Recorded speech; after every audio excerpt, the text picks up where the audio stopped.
Another letter from Mr. President. Dear Distinguished Senate President, submission of the 2022 appropriation amendment proposal. As I indicated at the signing of the 2022 Appropriation Act, I forward here with the proposals for the amendment of the 2022 Appropriation Act as detailed in Schedules 1 to 5 for the current consideration and approval by the Senate.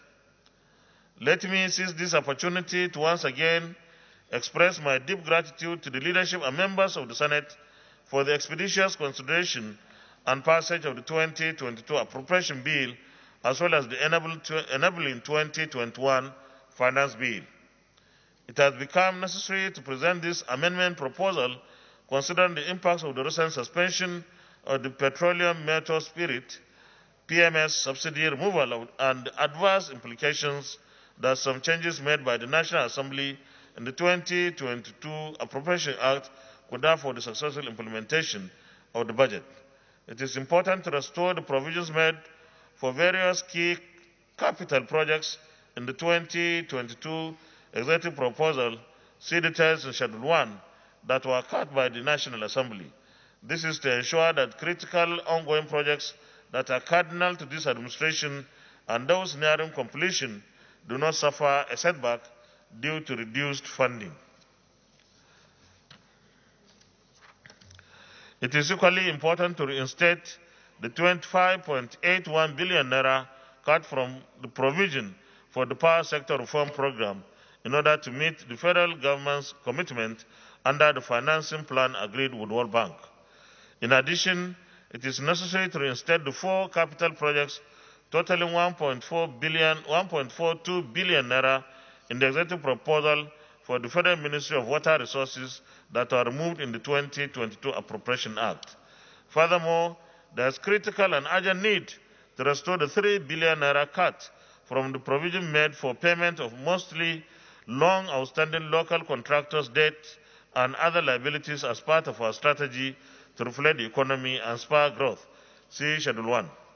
You will agree with me that the inclusion of National Assembly's expenditures in the executive budget negates the principles of separation of powers and financial autonomy of the legislature.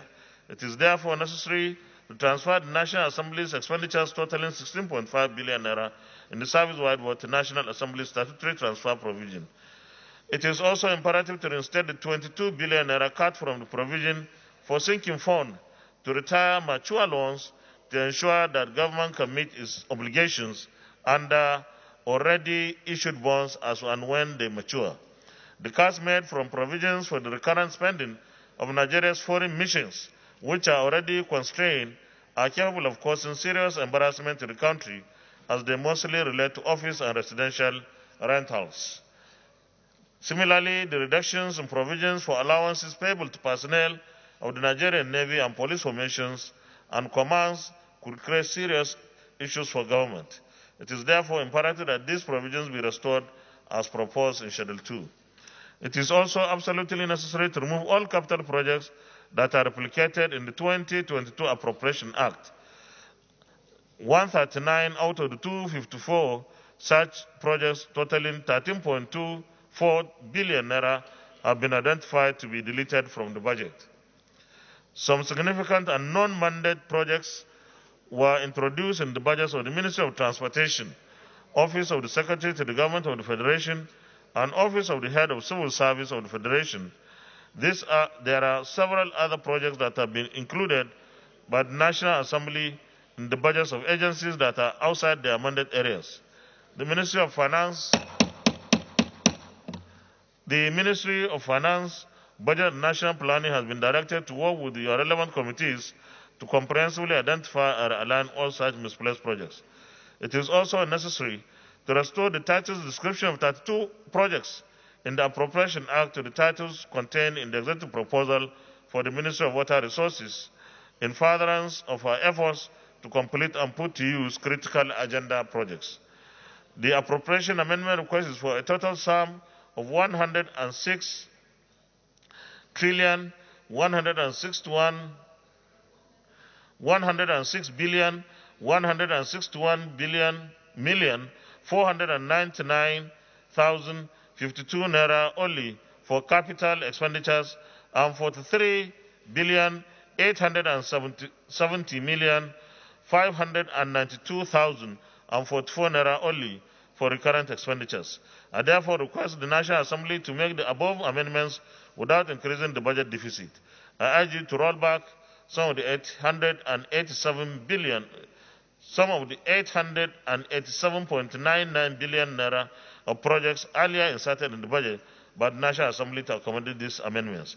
However, following the suspension of the PMS subsidy removal, the 2022 budget framework has been revised to fully provide for PMS subsidy. An additional provision of 2.557 trillion naira will be required to fund the petroleum subsidy in 2022. Consequently, the Federation account main pool revenue for the three tiers of government is projected to decline by 2 trillion naira, while federal government's share from the account is projected to reduce by 1.05 trillion naira. Therefore, the amount available to fund the federal government budget is projected to decline by 969.09 billion naira. Aggregate expenditure is projected to increase by 45.85 billion naira due to additional domestic debt service provision of 102.5 billion naira, net of the reductions in statutory transfers by 56.67 billion naira as follows. NDDC by 12.61 billion naira from 102.78 billion naira to 90.18 billion naira. NEDC by 5.90 billion naira from 48.08 billion naira to 42.18 billion naira. UBEC by 19.06 billion naira from 112.9 billion naira to 93.21 billion naira. Basic Health Care Fund by 9.54 billion naira from 56.14 billion naira to 46.60 billion naira. And Naseni by 9.54 billion naira from 56.14 billion naira to 46.60 billion naira. Total budget deficit is projected to increase by 1.01 trillion naira to 7.40 trillion naira, representing 4.01% of GDP. The incremental deficit will be financed by new borrowings from the domestic market. Equally, it is imperative that Clause 10 of the 2022 Appropriation Act, which stipulates that the Economic and Financial Crimes Commission, EFCC, and the Nigerian Financial Intelligence Unit, NFIU, are authorized to charge and defray from all money standing in credit to the units as revenues, penalties, or sanctions at 10% for technical setup and operational costs at the units in this financial year be repealed. This clause is in conflict with the Act establishing these agencies, as well as some other laws and financial regulations of the government. These are neither revenue-generating agencies nor regulatory bodies that generate revenue or charge penalty fees. They are fully funded personnel, overhead, and capital by government through budgetary provisions. The Fiscal Responsibility Act 2007, as well as the Finance Act 2021, require that these agencies to remit fully any recovered funds to the Consolidated Revenue Fund. This course may lay a dangerous precedent and spark clamors for similar treatment by other anti-corruption agencies. Also, the Clause 11, which stipulates that notwithstanding the provisions of any other law in force, Nigerian embassies and missions are authorized to expend funds allocated to them under the capital components without having to seek approval of the Ministry of Foreign Affairs, should likewise be repealed. It too is inconsistent with the extant financial regulations and the Public Procurement Act, which set thresholds for approving officers and parastatal ministry standard boards, for which awards of contracts for the procurement of goods and services. This also amounts to an intrusion of the legislature into what is an executive function. Given the urgency of the request for amendments, I seek the cooperation of the National Assembly for expeditious legislative action on the 2022 appropriation amendment proposal in order to sustain the gains of any passage of the budget. Please accept the Single Senate President the assurances of my highest consideration. Yours sincerely, Muhammadu Buhari.